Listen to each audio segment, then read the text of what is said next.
गोदानै सुजुजादों BPF political party सं। बे देंखोनि मुङानो जाहैबाय देरहासार BPF पार्टीनि फिरफिला। दा बे देंखोखौ बोदों देंखोगिरि रिपेन बसुमतारी बिथाङा।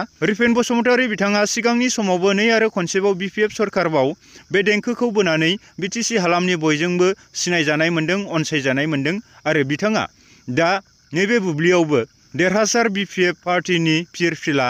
दा बे देंखोखौ बिथाङा सुजुदों। मेथाइआ इनकमप्लिट जानानै दङ। कमप्लिट जायोबा बिथाङा फोरमायनाय बायदिब्ला BPF पलिटिकल पार्टीनि सेन्ट्रेल कनफारेन्सआव बेखौहाय रिलिज खालामगोन होननानै मिथिहोदों।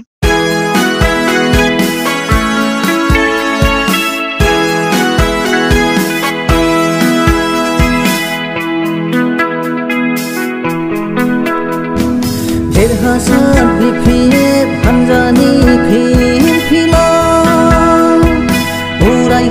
उरायहोबाय खौसेयै हान्जा हान्जा। देरहासार BPF हान्जानि फिरफिला उरायहोबाय खौसेयै हान्जा हान्जा।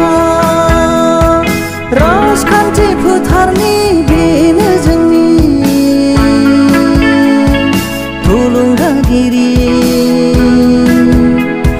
सुबुंखान्थि हादरनि बेनो जोंनि दिन्थिगिरि। सिबिलांगोन जों, अनसायलांगोन, बिरबाय थानो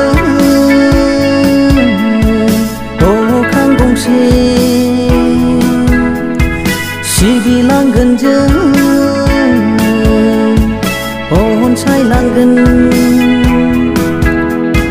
BPF हान्जानि मान लाखिगोन, BPF हान्जानि मान लाखिगोन।